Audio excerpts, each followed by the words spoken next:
Hello friends, வணக்கம். இது pumpkin to chicken Stella special. இன்றைக்கி ஒரு ஹெல்த்தியான ஒரு மாவு தான் பண்ண போகிறேன். மாவு பொடிக்க போகிறேன். என்ன மாவு அப்படின்னு பார்த்தீங்கன்னா சிறுதானிய மாவு.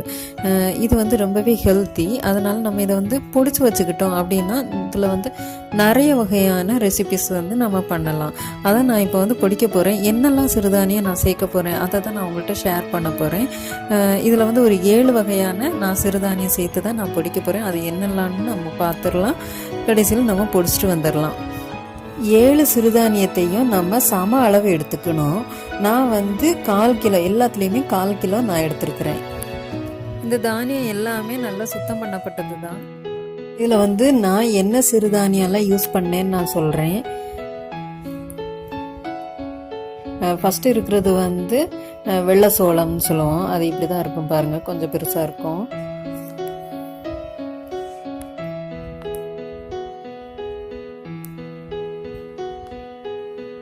இது கேழ்வரகு. இது எல்லாருக்குமே தெரியும்.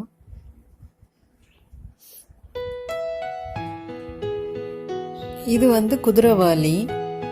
குதிரைவாலியும் சாமையும் ஓரளவு ஒரே போல தான் இருக்கும்.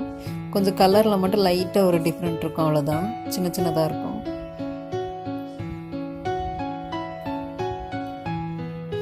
இது கம்பு.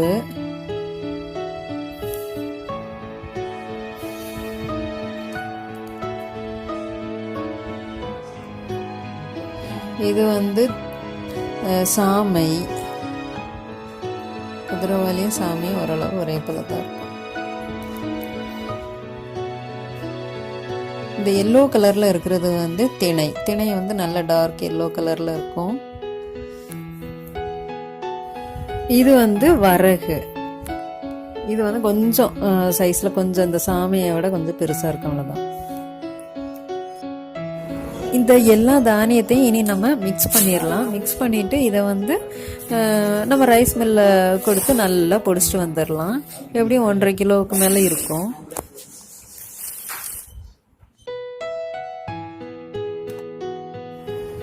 இப்போ நான் தானியத்தை எல்லாத்தையுமே நல்லா பொடிச்சிட்டு வந்துட்டேன். இப்போ அது கொஞ்சம் சூடாக இருக்கும். அதனால் நம்ம என்ன பண்ணலான்னா, இந்த மாதிரி பேப்பரில் நம்ம பரத்தி விட்டோம்னா நல்லா ஆறிடும். பிரிண்டட் பேப்பர் யூஸ் பண்ணக்கூடாது. பட் எனக்கு அவ்வளோ பெரிய தாம்பூல தட்டெல்லாம் கிடையாது. அதனால தான் நான் யூஸ் பண்ணியிருக்கிறேன். இது ஒரு கொஞ்சம் நேரம் தான், 6 வரைக்கும் தான். அதுக்கப்புறம் நான் ஒரு கண்டெய்னரில், ஸ்டீல் கண்டெய்னரில் நான் ஸ்டோர் பண்ணி வச்சுருவேன். அதுக்கு கூடயே நான் மிளகாத்தூளும் மஞ்சளும் பொடிச்சிட்டு வந்தேன்.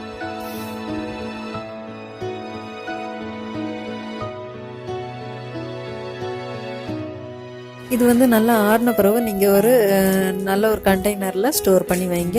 இதில் நிறைய வகையான ரெசிபீஸும் பண்ணலாம். கூடிய சீக்கிரத்தில் அதையும் நான் அப்லோட் பண்ணுறேன்.